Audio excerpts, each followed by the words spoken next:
You are now listening to the Inner Circle Podcast Network. Never die. Never die. Never die. Never die. Never die. Never die. Never die. Never die. Never die. Fuck you. All right. It is 7:54 a.m. You know, it is President's Day. Normally, I don't work on the holidays because I'm just like the fucking government. I don't give a fuck about the day. I want to enjoy the day. But you know what? I have a special guest I'd like to bring on. And with that guest, you know what? That's why I'm on. That's the purpose. That's the reason. That's why I break what I do on my days off, because you know what? Work is sometimes important. But before we get into that, I'd like to thank Jon Andersen's Thrive Body Transformation Program. Look, if you're trying to lose weight, feel great, get in shape, you're trying to get your life right. Look, learn how to eat. Learn how to train, learn what to eat, how to cook it, how to prepare it. When there's so many different aspects in your life that you can do to change your weight, control your life, and just maintain a healthy life through Jon Andersen's Thrive. You don't have to be an athlete. You don't have to be this super athletic or knowledgeable person of losing weight. You guess what? You're going to get taught step by step with Jon Andersen's Thrive Body Transformation Program. Look, just reach out to him and trust me, it will change your life. That is Deepwater Motivation Thrive Body Transformation Program with Jon Andersen. The link is in the notes. Just mention the Angry Dad and he'll take care of you. Sundays, take back your lawn. Look, you want your lawn to be luscious. I'm talking about thick, green, the envy of the yard. Get yourself hooked the fuck up with Sundays. Take back your Sundays. Get your lawn fucking right. They use the internet. They use satellites. They use all that crazy shit to figure out what kind of lawn you have, what kind of grass you got, the weather, all that bullshit, and then send you a customized kit through Sundays. Get hooked the fuck up with Angry Dad at checkout. Use the link in the notes, and you know what? Get hooked the fuck up. Also, Official. I'm wearing an Official hat. Official is a hip-hop inspired street brand coming straight out of Tucson, Arizona, brought to you by the Homie Casual. And you get 25% off your first order at official.com. Use code AngryDad at checkout. That is 25% off your first order at official.com. Get hooked the fuck up. And here is my guest, Robie. Hey, what's going on, man? How are you doing, brother? Look, from one podcast producer to another, what the fuck's up? Man, life's been crazy, man. We started this podcast literally kind of last year, 6-7 months ago. And it's been slowly progressing, but kind of through that process, we've met some of the most amazing people that I've ever brought into my life. And I've done a lot of stuff, man. Growing up, I'm one of those guys that's like, I'm never satisfied. I've always got to be moving forward, progressing and trying to just, do something bigger, better every single time. And through that process, I've probably met some of the coolest people in my life that have inspired me to kind of just do kind of what I'm doing now, which really isn't a lot, man. Like I'm nobody, like Joe's nobody. We're even in the industry, we're not really kind of like these big name people by any means. We happen to know a lot of big name people, but that's just by accident. That's just kind of through this process. But man, life's been going crazy really ever since kind of COVID. It's just kind of, we kind of hit the ground running and haven't stopped. It's just nonstop. My poor wife, like, I don't even know if she sees me anymore. No, trust me. I know the same thing. Being a podcaster, and even during COVID, there's so many podcasts out there, so many people creating content, so many people throwing it out there. But the thing is high quality content counts. And sometimes you can tell when people slap shit together, but you can tell when people take the time to craft what they do. And that's what really draws people to you. You know what I'm saying? High quality audio, high quality video. That's the thing. You know what I'm saying? It's the time and effort for something you do that. For most podcasters and even people listening out there, who listen to podcasts, they clearly understand that, because when you get somebody who's choppy, don't know what they're doing, God, it really turns you off.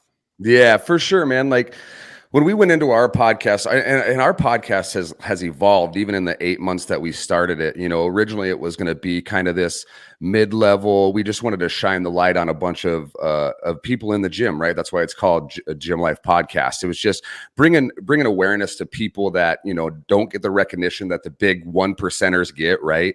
Because there's a lot of amazing people out in this country and even outside this country that are doing things that'll blow your absolute mind, but nobody's ever heard of them, right? So that was kind of our concept behind it. But from there, it's evolved actually into Gymlife.media, a full-blown media company now where we focus on content, we focus on live streams, we focus on the podcast. We're bringing in other podcasters, almost like a podcast network, if you will. And it's just growing exponentially. And I think the key to that for us has been that from the very beginning, when Joe and I talked about this concept, I said, listen, content is key, and it doesn't take a lot of time or money to really create good content. Most of this stuff is available to everybody out there for relatively inexpensive. We have a small space.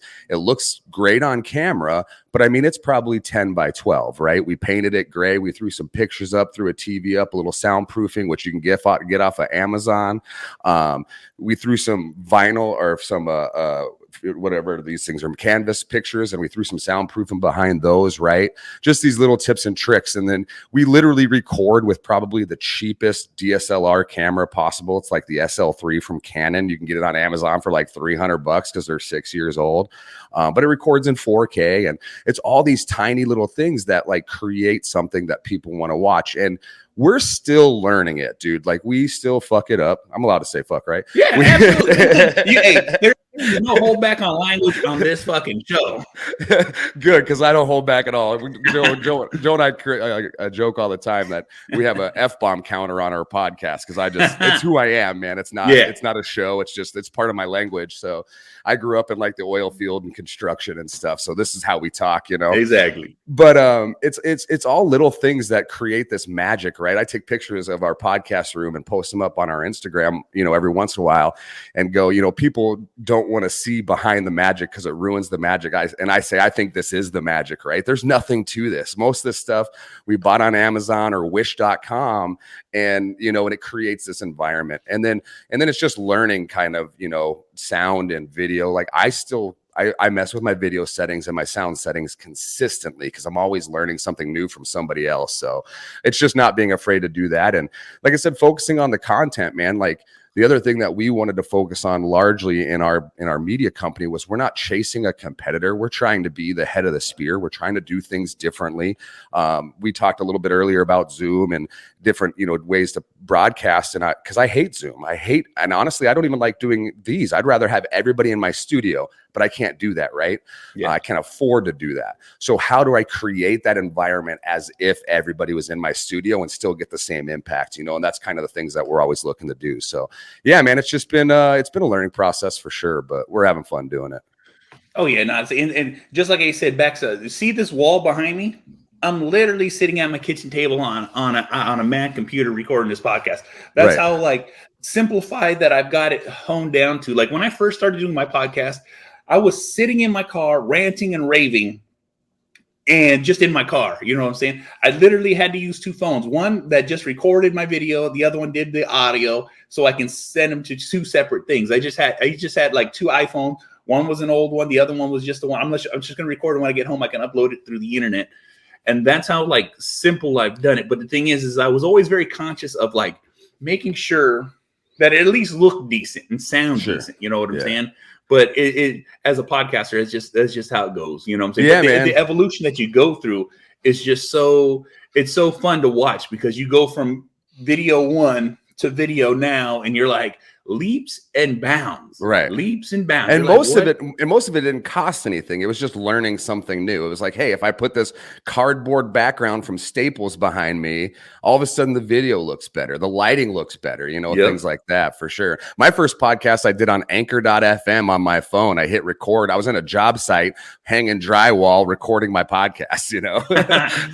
You know, and that's how it starts. You know what I'm saying? It's just so funny. And then with your podcast, you know, highlighting the gym and highlighting the people, because you know what, every gym has like that one legend, that one person who's just like above and beyond, which is always so fucking crazy. Because you know, the gyms that I used to go to, I had a regular gym, like a 24-hour fitness used to be my gym, and 24-hour fitness out here is a 24-hour gym, and there's shifts. Every gym has a shift, so you get the morning crew, you get the afternoon crew, and then you get the evening crew, but then you have the middle of the night crew. And I used to always transition from either the morning crew or the middle of the night crew. I never did the afternoons. I never did the evenings. But the reason I always did that is because I was trying to minimize the amount of people in the gym so I can just concentrate on my workout. But you would see these monsters roll in, throw a 405 on the squat rack as a warm up, and just fucking knock it out like it was nothing. You know what I'm saying? You sit there and you watch guys throw 5 plates on the bench and just like it ain't shit. Yeah. And that's something that always was like, God damn it. Like I've worked so hard to get myself up to the numbers that I've gotten up to. You know what I'm saying? Just to be able to hit 405 for a 10 was like, it took me years. I think I started working out consistently started working out I think I started around 2009 when I made it like a full-time job duty where I was like, no, I'm dedicated to this because at that moment in time, I wanted to get as big as I could, as large as I could, and I wanted to hit a stage. And literally from 2008, 2009 to 2016, that's all I did. Like 3 hours a day, 2 hours of cardio, and then like just working out like a fucking monster. And I took the Dorian Yates approach where I was like, nope, heavy, fucking hard, shock the fucking muscles. And I grew myself pretty damn large. But the thing is you would still I'd be the biggest guy in the gym because I stand at 6'5" and I was 300 pounds at that time, just peeled. But these fucking monsters would walk in and I'd just be like, fuck. You know what I'm saying? Like, how the fuck? Yeah, man, there's always one, like you said, and it's funny because we're going to start a travel series on the podcast, and for Gymlife.media, we're going to travel, we want to say around the country, but we'll probably stay in the Midwest at first, and we'll see how things go. But coming up in June, we're going to make a trip down to York and Rogue, and we're going to try to hop into West Side. We're going to end up down at Carbon Culture in Tennessee with Daniel Rajov. I don't know if you know who he is, but he's a mad bench presser, right? So we're going to make these trips because every one of these gyms, especially like these small, even like you said, even 24-hour fitness, but especially these small, no-name, non-franchise gyms, if you walk in and go, hey, who's the guy here? There's a legend in that gym, right? That he's probably 45 to 50 years old. You know, he reps 800. Nobody's ever seen it, but he does it, right? And like he's never been on Instagram. And there's always that one or two guys out there. And the concept behind our podcast originally was to start with that. Now, we've also grown and we've had some bigger name athletes on. We had Jon Andersen on. We had Rhea Lovelace from over in England. They're literally pound for pound the strongest woman in the world. But we still we just did an episode with Sean McHugh, who he was a Super Bowl champion tight end. He's also a world-class power lifter that nobody knows that he power lifts, right? He's ranked in the top 20 in the world for raw with wraps, and nobody knows that he even power lifts. So we like bringing those guys on and talking about those guys because ultimately our goal, and I think this is everyone's goal eventually. Yes, we all start out wanting to get chicks or wanting to get huge or whatever it is, right? But at the end of it, we want to bring as many people into this culture as we can.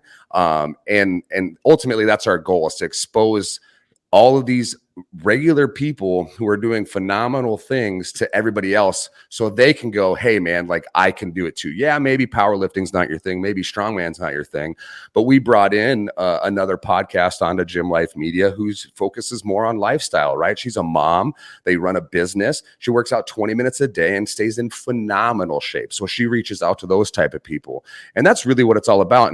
And plus, man, we just having a whole shit ton of fun doing it, dude. Like we talked about before, I just love meeting people, sharing stories, sharing ideas, helping everybody grow. Like that's my passion. That's my purpose and my drive in life. I coached Little League baseball because I loved helping kids grow, right?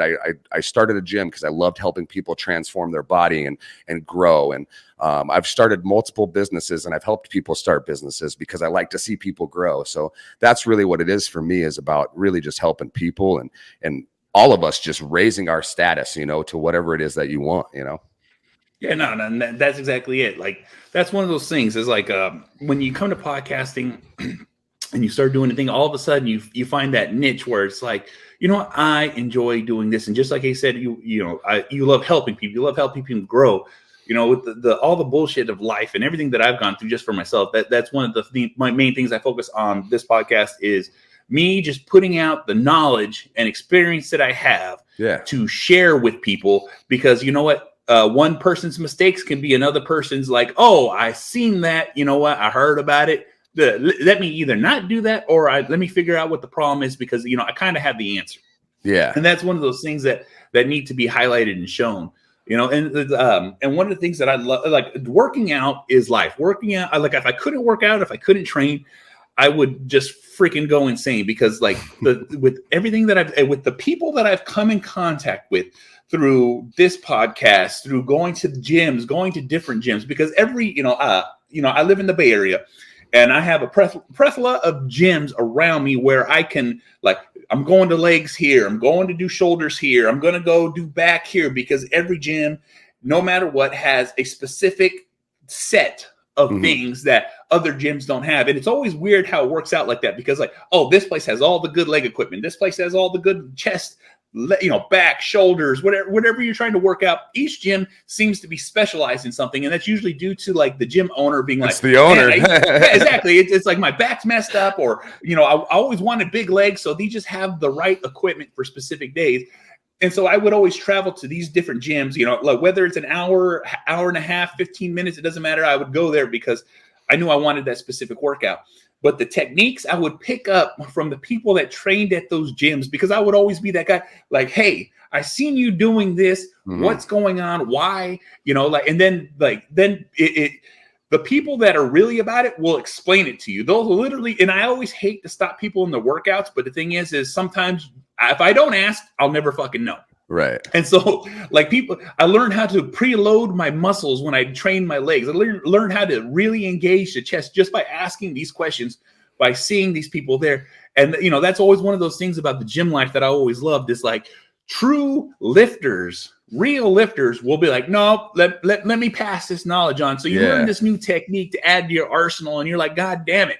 And that's something I've always loved sharing and training with. Oh yeah, for sure. It's funny that you say that, because my gym, I also own a gym. It's the small training facility focused around strongman and powerlifting, but we also have a personal trainer that works a lot with just general fitness and health and fitness and stuff. But one whole side of my gym is like legs, because I'm a squatter. I'm not a good bench presser. I'm an okay deadlifter, but squat is my thing. So one whole side is like, I got my equipment that people literally, like, 3 people in the country have, and one of them is Brian Shaw, right? Like, because I love legs. And then, like, the other side is, like, everything else. I got 1 back machine, 1 chest, you know, like 2 bench presses. You know, it's kind of funny if you come into my gym. But yeah, man, that's the truth, though. When you talk about, I try to tell people this all the time, you know, if you're trying to lose weight, this idea that you got to be in shape before you go to the gym is just asinine. That is stupid. Get to the gym, get walking, because the stuff you're going to pick up there is going to accelerate your progress and your learning. Because true lifters, like you said, true gym people, true gym lifers, really, like, stop me in the middle of my set, dude. We love to talk about this shit. That's why we do a podcast. We fucking love to talk about it. So if you come and ask me, like, why are you doing that? You might not get to your workout for a half an hour, because I'm going to fucking tell you every reason why I lock out my tricep on my bicep curls, right? Like, full fucking range of motion. We're going to go through the whole thing. And so I really encourage people to do that. And, just get to the gym. It's the same thing with podcasting, right? Just, there's never a fucking perfect time to do anything in your life. If you're waiting to have a kid because you want to have more money, you're never going to have enough fucking money. I'll tell you that. I got 4 kids. You can never save them enough. It's impossible. Exactly. If you're waiting to have the right lifestyle to fit the gym in, you're never going to get to the fucking gym. And if you're waiting to have enough knowledge to start a podcast, you're never going to fucking have enough knowledge. Jump in, and that stuff's going to start coming to you. I learned more starting my gym and starting my podcast in the year that I've been doing that than I did the 37 other years leading up to it. Hands down. I mean, tearing out, and that's how it goes. There's no true time to start. It's just dive head the fuck in. Yeah. You know what? Like, it's one thing I always say on my podcast is, look, if you got a fucking wild hair up your ass, get fucking going. If you wake up feeling motivated, get up and fucking going. Yeah. If you feel today is going to be a good day, guess the fuck what? It's a good day to start. Yep. You know, and that's how people need to look at it. You know what I'm saying? That's one of those things about the gym life. You know, like, when you wake up, you might feel like shit, but as soon as you get that cup of coffee and as soon as you start making that approach, it's like this wind up. All of a sudden you're getting anxious. You're getting fucking, like, all jacked and juiced because you're ready. You're like, oh, I know I'm about to do something fun. I know I'm about to do something great. And that feeling is the exact same feeling of, like, I'm not sure. I was like, Yeah. no, just fuck it. You get wind up and then you fucking take off, and guess the fuck what? You feel great after. For sure. I tell people this all. So the mind is a big part of what I do in training clients and athletes, because prior military, the one thing that I learned being in the Army, like especially in basic training for the Army, was they don't teach you shit. All they do is teach you how to control your mental state, right? That's what the entire basic training is about. Yes, there's some physical attributes to it, but more so it's about learning that the mind is much more powerful than you fucking think it is. So I bring a lot of that into my training athletes, and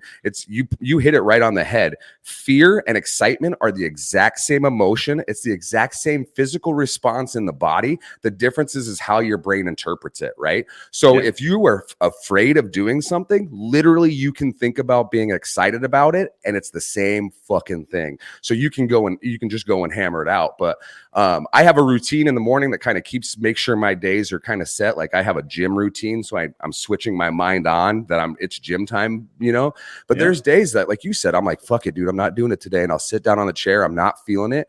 But even then, as I'll continue to do my morning routine, and by the time I'm at the end of my morning routine, I'm like, it's fucking go time, baby. It's because I have that routine built in, and your body is a habit, and your brain is designed to protect your body. So you can actually trick your brain into doing things that you don't want to do, right? Because physiologically, our brain is designed for survival. And so like if anything feels off, or you feel tired, or you feel weak, your brain's going to literally shut down the response to the muscles. It's the same thing with just getting up and going. Your brain will shut your body down, and you will not have the endorphins and things like that to get to the gym.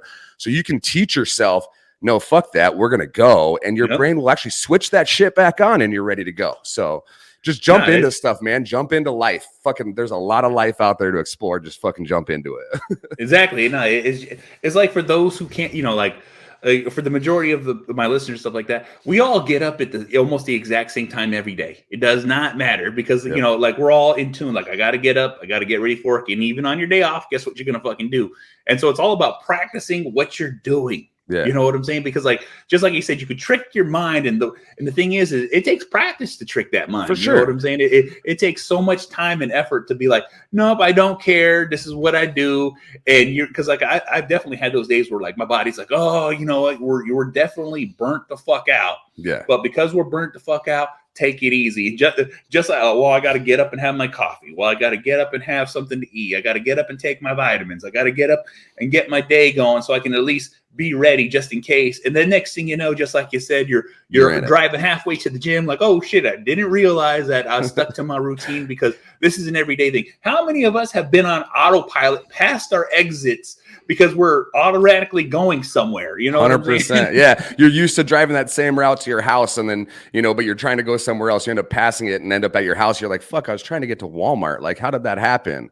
And that's your brain, man. And how many of us have gone to the gym and been like, oh man, I'm sore, I'm tired, I'm just gonna get a light workout in, and in the middle of our sets, we're fucking cranking it out, right? That's it, pumping it. Yeah, and it's because it's not our muscles. Yeah, we're tired, but our muscles have a gigantic capacity. It's our brain protecting our body. It's protecting our joints and our vital organs and our mental health and things like that. So you get into it, and all of a sudden you're like, I need more weight. But 30 minutes ago, you're like, I'm not going to the gym because I'm fucking sore. But now you're having the best workout of your fucking week, So it's just trying to get out of your own way, dude. Like, we are our own worst enemies. People always say that, but I want people to really fucking understand that. Like, and I didn't until I went through the military. When I was in the military, like, I remember just going through the motions, man. I was like, I can't do this. Sucks. I can't do this anymore. And I told a story not too long ago. Drill sergeant was having us do overhead claps, right? Yeah. And like, I don't know, 20 minutes into this thing, I couldn't lift my fucking arms, dude. Just no weight, just straight fucking overhead claps. And my drill sergeant comes up to me, nose to nose. They were still allowed to do that at the time. Now they got to stand like 10 feet away, but nose to nose. And he goes, you're telling me, Private, you can't hold up your own motherfucking arms? And I was like, yeah, so you're right. And I just fucking started overhead clapping again. And it wasn't because my muscles were tired. It wasn't because I was at muscle failure. Most motherfuckers that train in the gym cannot get to muscle failure. They get to brain failure. You can't. Muscle failure is very hard to get to. But it was just that mentality switch that, like, I had to learn. And I wish people really explored that in themselves. And a lot of people talk about this. there's a lot of high level athletes that talk about reaching that puking point. You don't know what an RPE 10 is until you've thrown up, right? I tell people all the time, I never hit an RPE 10 because I plan for an RPE 10 to screw me into the ground if it's a squat, right? That's an RPE 10. I've never hit that number, but you have a lot more than you think you do. Just fucking jump into these things and reach out to these people, man. Reach out to me, reach out to you, these people that have been doing it. We're going to give you our opinion, our advice, and then go do whatever the fuck you want. We don't know everything either. I'll tell you that right now. I'll be the first one to tell you, I fucking have a ton to learn. And if you live your life trying to learn lessons, you will never fail. I'm not trying to succeed. I'm not trying to win. I'm trying to learn a lesson today. And if you live your life learning a lesson, you will never fail. No, and that's the truth, And then talk about like muscle failure. Let's tell you a quick story. Two things that I've always had. When I was younger, my back always hurt me, and I'm being 6'5", my legs. I always felt needed to be huge to match my upper body, and it just always was what it was. And so I used to do a 300 rep set, and what we would do is we start off in the bar, move up to the 10, move up to the 25, and move up to the 35, move up to the 45, and then we basically get all the way to 315, and then walk it all the way back down. Right. Yep. All in one set. And we would also do it with a spotter where we'll help you with the last couple of reps just to pump it out, And it's always funny because I could fucking monster through this set, and it would literally, we'd be in the gym for maybe about a half hour, 45 minutes, and that's be the only thing we did. We kind of warm up the joints, get the quads and the hams warmed up before we would start. Little leg extensions, laying down leg curls, and then when we do this set, but my brother, one time we were going through the set, and he literally just falls, like he racks it. And as soon as he racks it, falls to the floor. And he's like, I can't get up. And like, I literally, it was to the point where he couldn't really get up. So I had to pick him up, drag him, put him on the seat so he could sit down, because he literally pushed it to fail. And right. I'm 6'5", but my brother, he's only like 5'5", I think 5'6", 5'5". He's not really not as tall as I am, but I just thought it was hilarious because it's just like, he's just like, I can't do it. And I'm like, he was only halfway through, and I'm yelling. And this is like maybe 3:30 in the morning. There's a couple of people in the gym, and I'm screaming my ass off at him because he doesn't want to get up and he doesn't want to finish his set. And he's just like, but I can't move. And I'm like, girl. And I'm like, you can literally hear my voice echoing in the gym because it's so empty. Right. And it was just so hilarious because I just remember the look on his face, you could see he wanted to cry, but he was like, I'm not gonna cry, I got this. Leg days can make a lot of people cry. Yeah, and it's not that it's impossible to get to muscle failure, but if you think about the musculoskeletal makeup of our body, muscle failure would actually be essentially a giant cramp, right? Yeah. That's muscle failure because your muscle is still working, right? So actually getting to muscle failure, physically getting to real muscle failure is almost fucking impossible. Yeah. It's mostly mental now. Obviously, I don't ever suggest you get to full on fucking muscle failure. And there's times you get to what we call muscle failure in the gym, right? And that's usually with a certain load and things like that. Time under tension. Yeah, exactly. Okay, I can't do it with a 3-second concentric anymore, or a 3-second eccentric anymore. Yeah. That's muscle failure for that set. And that's totally acceptable. But most people they look at it the wrong way. And I think we just look at life the wrong way, man. Like, I live my life by one simple motto, and it comes from Van Wilder, because I fucking love comedies. And it's, don't take life too seriously. You're never going to make it out alive anyways. Like, if you want to do something, fucking go do it. You hate your job, go get another one, dude. This is not that hard. You're going to survive. People will help you. There's a community of people who have done exactly what you want to do. And the last thing I want to make sure that we get in here, man, is if someone else has done something and they were successful at it, that doesn't mean you can't do it too. That is a proof of concept, and that means you should absolutely fucking do it. It doesn't mean don't do it. Well, somebody else has already done it. Yeah, that means you can also succeed, dude. There's so many people. It's just like the podcast thing. What do we say? 4 million fucking gym podcasts out there. Yeah. And I started one last year, right? You can still succeed fucking doing it. So yeah. Quick trivia on that Van Wilder. Yo. That's Bert Kreischer's life story that he sold the rights to his life story. Really? Yeah, I didn't know that. My wife told it to me either. yesterday. She's like, Van Wilder? Because he said it on a few of his podcasts, which I've never heard those ones him say it, but he's like, Van Wilder is my life rights. I sold my story and they made it into a movie. I was like, That's holy fucking shit. awesome, dude. I love that. I love comedy. I love stupid comedy because I spend my days overanalyzing, right? I'll literally be writing code for websites and thinking about my business. Like I said, I own a gym. We own the media company. And so when I come home and watch something, I don't want to have to fucking think, dude. I want it to be the dumbest fucking comedy. Like my wife's like, I want to watch a documentary. I'm like, I want to watch Beavis and Butthead's Do America. Like, see the late 80s, early 90s action movies. That's my go-to when I get those times. I'm like, look, I don't need it to be little real. I just Bad need Boys to for be Life, lost little Bad in Boys. the action. Little Steven Seagal, little Van Damme. And I have a Van Damme. I have a Van Damme story, man. That guy's a dickhead. Yeah, it'd be like that. It's not the first time I've heard that. So he was filming Double Impact, and at the time I lived in Arizona. I love that movie. Yeah, so at the time I lived in Arizona in a small town called Dolan Springs.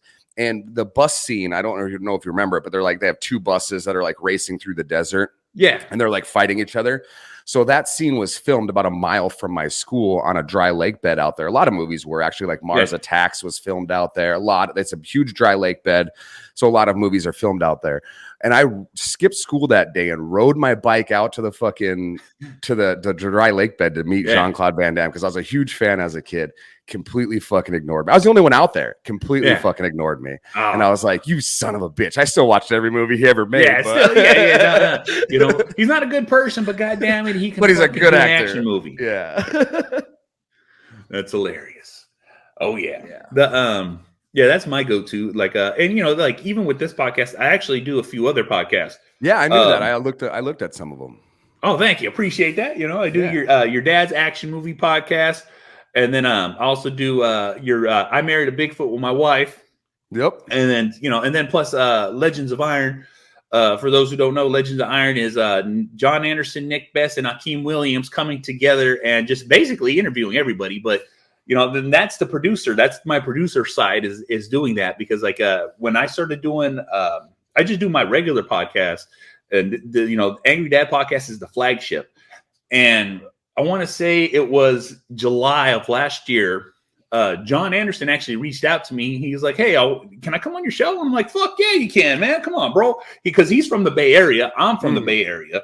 Yeah. And he's a local legend around here. I'm talking about, New Japan Wrestling, international strongman champion, IFBB bodybuilder. This dude's got the biggest traps in the game. Yeah, you know what I'm saying? And, I was like, I was blown away. He even reached out to me, you know what I'm saying? And so when I had him on, he's like, I really like your show. I like the message because me and him talk the same message. If you listen to John, you're basically almost listening to exactly what I'm saying. And then he's like, he actually asked for a reoccurring spot. So we ended up doing like one Monday a month. And then it ended up being 2 Mondays a month. So me and John do, every other week we do Monday motivation podcast together.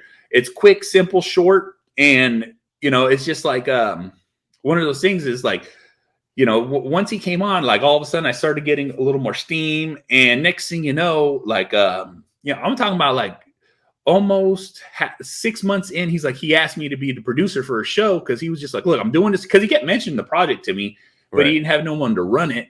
And then when he finally asked me to run it, I was like, fuck yeah, I'd do that. And then next thing you know, but that just like we're talking about, that's how success happens. It comes naturally out of nowhere because all you're doing is working towards what you're doing. Right. Yeah. Look, I say all the time, luck is, when preparation meets opportunity, right? We're preparing ourselves, doing our podcast so that when an opportunity like that presents itself, I have the ability to fucking jump on it. Right. If I had never done a podcast and Jon Andersen asked me to produce his show, I have to fucking tell him no. Right.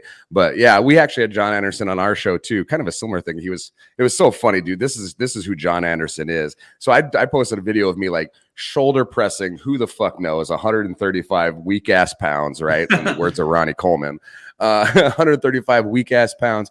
And Jon Andersen messaged me. He goes, hey, great fucking job, bro. And I was like, I called Joe and I go, this motherfucking legend just messaged me to tell me how good of my workout was. I was like, what the fuck is going on? So anyways, I messaged him back and we bullshitted for a while. And I asked him to come on the show and he was like, yeah, for sure. And like I said, I followed him too. I knew who he was, but his traps, dude, his traps are the only traps on the planet that have a biceps peak. I don't know how the fuck he did that, but hey, I've talked to him great lengths at how he did that. And you know what he told me? Standing military presses. Really? That's it. He's all, yes, I military pressed my traps to be that big. He was just like, for some odd reason, when I military press, they make them grow. Yeah. And he just kept doing it. Touch his ears. That's fucking, it's crazy. They do. And like I said, he's just hit 50 years old. Yeah. Still looks like a fucking maniac. You know what I'm saying? Bro, we just talked about it on our podcast last episode. I think Olympia's bringing back the master's class. I was like, oh, yeah.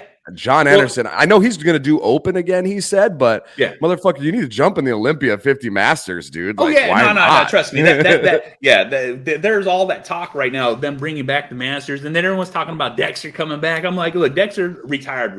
He ain't going to do the Masters. He's already downsized.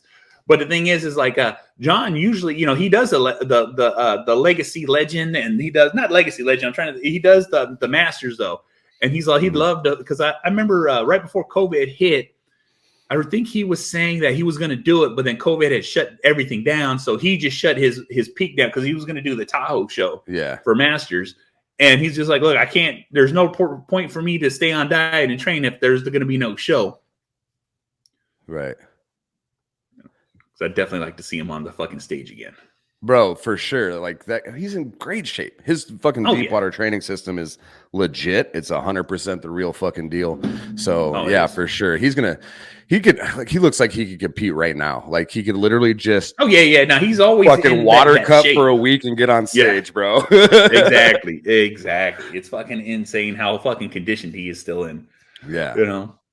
That's one thing. I've always been a huge body. Like it's funny. Like I originally started training for strongman when I was younger. Okay. I've always been ridiculously fucking strong. At the age of 10, I was 5'11". All right. Huge. I was a full-grown fucking adult as a kid. All right. For no goddamn reason. Always been ridiculously strong, huge fucking, like I could, like before I got hurt, I used to be able to pop apples in my hand and fucking just, you ever see those, the hand grips that they go up to about 300 pounds. I can do it 250, just like, like it was nothing. And just like I was doing strongman, and then I ended up running into Jay Cutler at like a signing, and I knew he came to San Francisco. He was like, he was doing his tour. He was still working with BPI at that time, and he was signing autographs, doing all these things. And so I was like, fuck, I want to go meet Jay Cutler. So I went down to go meet Mr. 4-time Olympia. And he seen me and he was like, God damn, bro. Like, he was just like, look at you. I'm like, and I wasn't like in shape. I was just a gigantic, wide fucking kid. Right. And he literally took a notepad out. Or it wasn't even a notepad. It was like a booklet he was signing and giving out. He's like, look, he wrote down all this information. He's like, train like this, and gave me a big old signed autograph poster, all this stuff. He's like, look, don't even worry about here. And then I was like, what? And so that's what started off my bodybuilding training, is like just this booklet that he gave me. That's that crazy. He signed, wrote down a whole bunch of notes and information. Cutler gives you a workout. You're like, okay. Yeah, okay. And that changed me into like, just like doing bodybuilding training, you know what I'm saying? I was like, that was like my motivation and my inspiration to like literally start etching out my body. That's funny. Yeah, it was crazy. And then that actually, because of that, turned me into, I basically had to read information on dieting because I didn't know how to do it. Because like before with strongman, I'm just eating everything. As many calories as fucking possible. Exactly. You're just eating calories, and the next thing you know, I'm like, no, I need to lose weight. And so, to figuring out how to eating and gaining weight's the easy part. It's the losing weight that's the hard part. So, all I ever did was read articles, buy magazines, like figure shit out, and then like it was even more funny. Is like the majority of my diet was, I want to say, like I was eating like a carnivore style before carnivore was like a real mainstaying thing, because like I was at that moment in time at my biggest, I was eating almost 7 pounds of meat a day. Right. Yeah, just to fucking maintain a 300-pound size with muscle. It's crazy. Yeah. Yeah. You know what's funny is I kind of like got I got into fitness because I got super overweight and almost died. But I was always a really good squatter. Like when I was in high school, I weighed 132 pounds. My wrists were like this big around, dude. I was tiny. And I'm still not a big dude by any means. I'm 205, 210. But I was a tiny dude. At my peak, I was 132 pounds. I played outside linebacker because I love to hit people so much that my coach was like, "You're playing linebacker, dude." And I would light fucking dudes up at 132 pounds. But when I was I was going to play football, I was 100% convinced I was going to play football, right? And I used to be a huge Niners fan growing up until like I talked about a little bit ago. I grew up in Arizona. So once Arizona got the Diamondbacks in like 98, I switched all my teams to Arizona. But until then, my teams were kind of sporadic. Yeah. Huge Niners fan, huge Jerry Rice fan. Well, I ended up meeting Jerry Rice one time. I think I was 11 or 12. And I asked him, I said, "Hey man, like, how do you do this? This is my dream. This is my goal. What should I do?" And he told me a bunch of stuff. But the one thing I'd never forgot is he said, "Focus on your legs. They're the first thing to go." So I started fucking, like, when everybody else got in the gym and started bench pressing because they wanted to get big, I started fucking squatting. So at 132 pounds in high school, I had the high school squat record in my school. It was like 405 at fucking 14 years old, dude. It was just nasty. And like I said, I weighed 130 pounds. It was just ridiculous. So I started squatting. So I've always had, legs have always been my foundation. And so when I started getting into strength sports, which was literally just like little over a year ago, I immediately gravitated towards powerlifting because I was like, I can squat, I can deadlift, I fix this bench a little bit, we'll be competitive, still working on fixing the bench a little bit. But so I competed all last year in powerlifting. I'm like ranked like right in the middle in openpowerlifting.com. I'm like literally the world's most average man on Instagram. Is because I'm like ranked 5,000 out of like 10,000, right? Like it's like the middle of the fucking road. And then I have obviously a lot of friends and family and guests and stuff in the strongman realm. So this year I'm competing all strongman. And then next year I'm going to switch and I'm going to do a bodybuilding show. So I'm going to have done I'm going to do basically what Jon Andersen did, except for not be a fucking professional at it. Because that's a fucking crazy, like, who does that? Who is that? Any one of us would be happy to be a professional in any of those sports. That motherfucker went out and was a professional in all of them. Exactly. You know what I'm saying? In some capacity of that professional level, it's like, God damn it. Yeah, man. Like, you got paid to do this your whole fucking life. God damn you, Jon Andersen. That's it. That is it. Yeah, like when what's funny is like I can't even remember the article I read, but when I first started really training legs, the first thing that I read was for huge legs, you got to have huge hamstrings. So I used to concentrate so hard on making my hamstrings so fucking massive and shredded, but and it come to find out, like, my body was naturally attuned to heavy hamstring motions. So anything hamstring was like just so easy for me. Mm-hmm. You know what I'm saying? Even when I would leg press and do all these different things with just the hamstring focus in on, most people are like, oh yeah, when leg press is good, but if you can learn how to load your hamstrings on it, it'll fucking put that mass on there. Same thing with hex squats. I got I can't even remember where the video is posted, but I have a hex squat of 900 pounds. Jeez. And I did it for fucking 10. Yeah. That's crazy. Yeah, it was insane. Like, even the guy like, I had two people spotted me on the sides. They're like, just in case, just don't let it crush me. Yeah. That's the same thing with arms, right? I tell people all the time, you want big arms, get big triceps, right? That's where all your arm size come from, is your triceps. Your biceps just add that little hump that everybody sees. Exactly. Your arm size comes from your triceps, but all triceps. Yeah. So it's kind of a similar thing. I always focused a lot on my calves because I wanted to run, jump. I'm 5'9". I tell people I'm 5'10", but I'm 5'9", and even at 38, I can still grab the rim of a basketball hoop, right? Nice. I used to be able to dunk in high school, and it's because I spent a lot of time on my calves. And one of the things that I tell people all the time, I can't grow my calves. I can't grow my calves. Yes, genetics plays a small part, but you can absolutely grow your calves.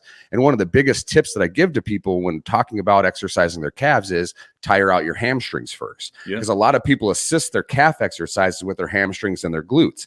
Unless you're doing seated, like you cannot isolate your calves out, and you cannot get your hamstrings and your glutes out of the equation. So go just wreck your fucking hamstrings and glutes, and then do your calf exercises. Now you're working that fucking muscle, you know. So I have probably some of the biggest calves. I probably rival most open class bodybuilders in the calf size department at 210 pounds. Oh yeah, that's how it goes. I always, and people used to always give me shit because I would do calves after leg day, and they're like, "Why are you gonna mess your leg up all the way?" I'm like, "No, it's because just like you said, the pump is there. I just gotta get just a couple of sets in to finish it out." Yeah, got to get them worked in, man. It's funny because when I squat, most people are like, "Are you quad dominant or hamstring dominant?" I'm fucking calf dominant, dude. I can feel my calves more in my squat than I can any other of my leg muscles. I derive from the bottom up, dude. My calves do a whole lot more work than I think they probably should. But I can feel my calves in everything that I do, and it's just one of those things. And it's like mind muscle connection, right? I'm always thinking about my calves. 100% is, because when you can feel that mind in that muscle, that's what's gonna light up and fire the most. You know, like just like being hamstring. When I squat or even when I deadlift, it's 100% my hamstrings all in. Like I literally have, if I want to work on my quads, I literally have to put the weight on not the heel, but the ball of my foot.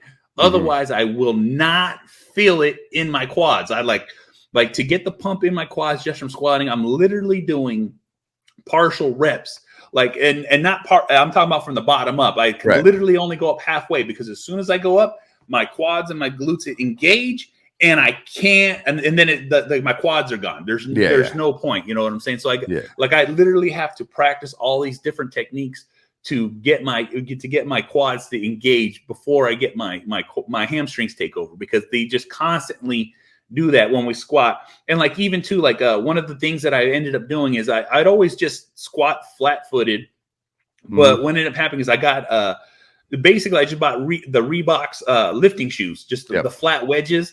And because of that, like I now I can get the quad fire more. That little bit of elevation takes the weight off my hamstrings and puts it right into my quad. So it helps me so fucking much. Yeah, I'm very quad dominant. So like I have the exact opposite. I have a power runner in my gym. I don't know if you ever worked out on a power runner, but I literally have a power runner, hammer strength, lying hamstring curl, a Cybex individual kneeling hamstring curl. Yes. I have so much hamstring stuff because I'm super quad dominant that like I've got to really focus, like isolate my hamstrings if I want any hamstring growth. Because I've spent so long just in my quads and in my calves running and all that stuff. So I got to get my hamstrings up. But I have a bunch of random equipment. That's why I said you come down to my gym, one whole side is fucking. I have 3 squat racks. I have a fucking Smith machine, 3 different type of hamstring curls, a leg press, 2 different types of fucking calf raises. And then you go to the other side, I got a hammer strength chest press and 2 bench presses and a couple dumbbells. Good luck. You know what I'm saying? I prefer a buffalo bar when I squat. It helps me so much in just the flexion that I'm doing. Because when I roll a standard Olympic bar, it almost throws me off balance. But once I put that buffalo bar and it rests right on my fucking my rear delts, and it fucking sits perfectly on my fucking trap, and it puts me into perfect position because it doesn't hinge and doesn't change my momentum. Yeah. The other good thing that it's for is because of that curve, you can engage your lats better than you can. You can really, you get unless you're talon gripping, you can't get your elbows in the same position as you can a Duffalo bar. Exactly. So that Duffalo bar is really good for that kind of upper back tension and stuff. That's exactly it too. It's like, because my shoulders are so wide and sit so high that it's 2 things are going to happen. I either got to touch the plates when I'm squatting, or like I got to literally I'll put hand straps and pull it in tight just to hold it. Yeah, Otherwise, most of us at middle age, we have shoulder problems that we don't even know about. Our shoulder flexion and rotation is terrible once we get up to like our 30s, unless we consistently worked on that body mechanics and stuff. So most of us, like I'm still nowhere near where I should be. I see fucking 20-year-old kids that are like, really in here. Man, I wish I could get that tight. Yeah, you know what I'm saying? And that's one of those things too, is like for a lot of first-time lifters and first-time people that are going to be listening to this, you got to literally learn how to lock your body in for a squat, because it's just not you loosely holding a bar. Right. Once you grip it, you tuck it in, you lock your lats, you pump your chest, and then you brace your stomach. People don't understand what bracing is when it comes to lifting, because that's how you blow your back out. Bro, there's power lifters that have been doing this for years that still don't understand what bracing is. They think it is just putting air into your stomach, and that's not it. It's not.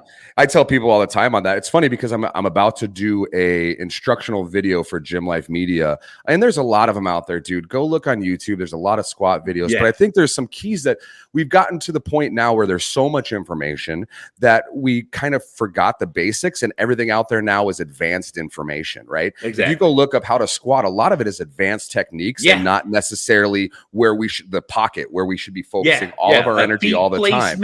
You know what I'm saying? Knee placement. That upper back tension is one of those things that I spot for the USAPL, and I can see it constantly. I see the bar rolling up and down people's back, and I see it constantly. It's terrible, right? That, and like you said, bracing. Most people think, okay, if I push my stomach out, I'm bracing, and they don't realize it's a 360-degree thing, right? You need to be pushing your sides out. Big breath in, push your sides out, which creates that pressure in the lower spine, which supports the spine. And then the other thing that people miss is what you said too, is the chest. Most people only now breathe into their belt because that's how they were told to brace. You need to get air into your lungs. It keeps your rib cage up. That's how you keep your torso. Your torso is not upright on the squat, so I don't want to say that's how you keep your torso upright, but that's how you keep your upper back, your cervical spine. I don't know all from curling over, right? Yeah. So that's how you keep yourself from folding over in a squat. Is your chest is your rib cage out, right? You're still tilted. This is your back angle, but your rib cage still needs to be out. So to do that, you have to breathe into your lungs. People all breathe into their stomach now because of Westside and Louis Simmons said, put air in your fucking stomach, big stomach, big stomach. But now they don't put air in their fucking lungs. And they forget this part, and people do this in the squat now. That's that curl over, you know what I'm saying? It's one of the things like, I had a small group of my friends that I trained, and they're all fucking monsters now. But the thing is like one thing I would always point out to them, like, look, right here, chest up. And they'd be like, what do you mean chest up? I'm like, when you brace, you literally brace your chest, like you flex your chest, you fucking lock in your lats, and then you're bringing it up. So when you do that, it automatically puts you in this neutral position that puts you in this position for perfect, like lifting technique for everything. So it's always square foot, toes forward, knees slightly bent. And once you, like I said, breathe into your lungs, chest pulls up, and when it pulls up, it fucking locks you into a position. So no matter what you're doing or exercising, you're literally in the perfect position to engage every muscle. Right. And I cannot share. Same thing when you sit down. Same thing when you stand up. Like I always point it out, because that little breathe into your lungs, pull that chest up, and it literally pulls your shoulders back into the right position for everything. Yeah, and I started changing the cue on that, because I started changing the cue with the chest, because people used to say chest up, and that's how I was taught in high school, right? And what happened is our back angle started getting more vertical. We started losing depth, and so I started telling people rib cage out, because it's the same thing, but now I'm not changing my back angle. Now I have that lower lumbar curvature that we're supposed to have, that neutral lower lumbar curvature. And the easiest way to do this, guys, if you want to know, I'll give you the technique right now. You get strapped in, right? You get your lats locked in. You get your fucking lats cranked down, everything tight.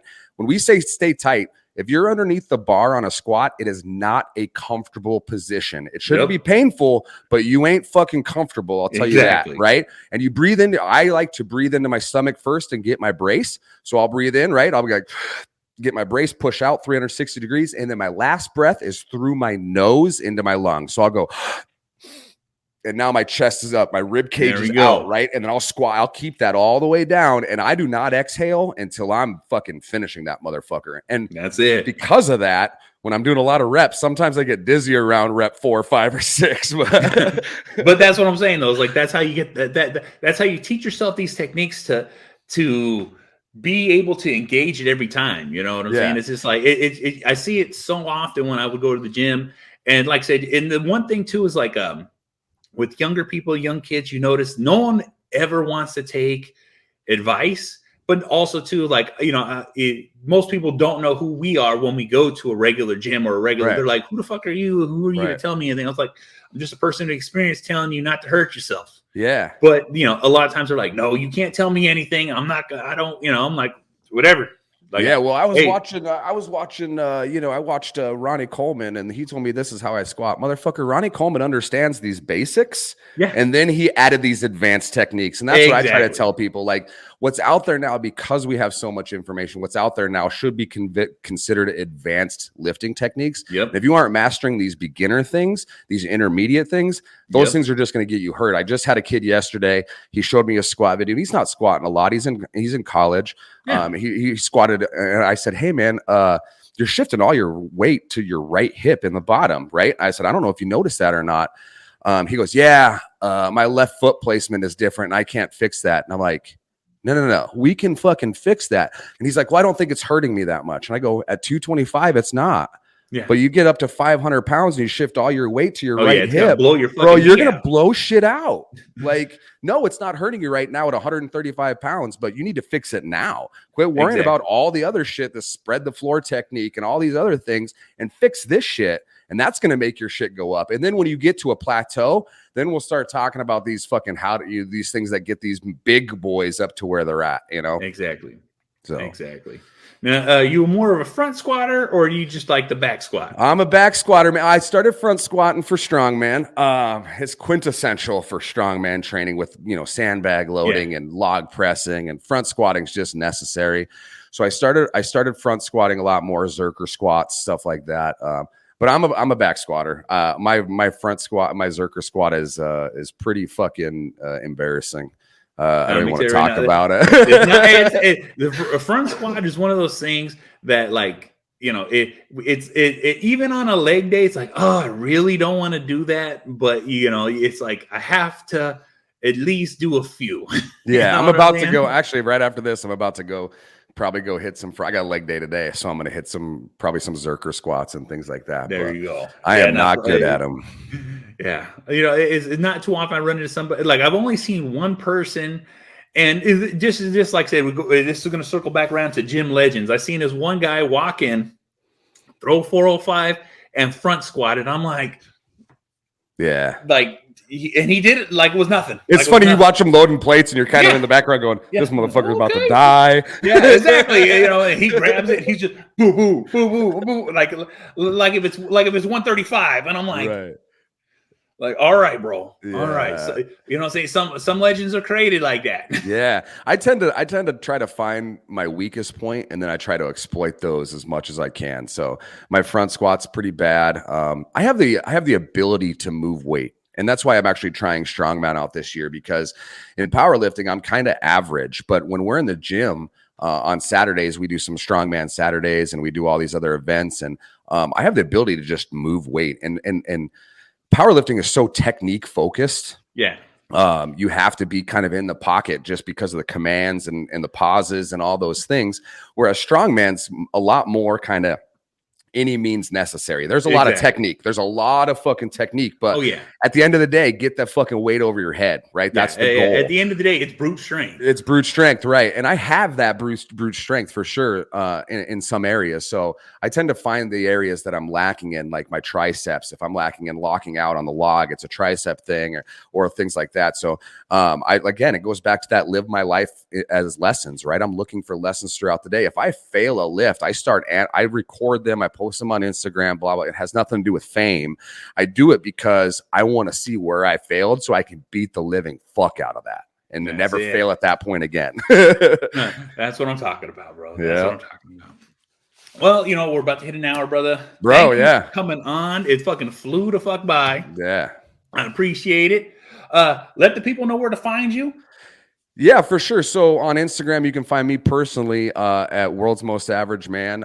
You can find Gymlife.media on Instagram as well as the Gymlife podcast on Instagram. We just launched a website, Gymlife.media.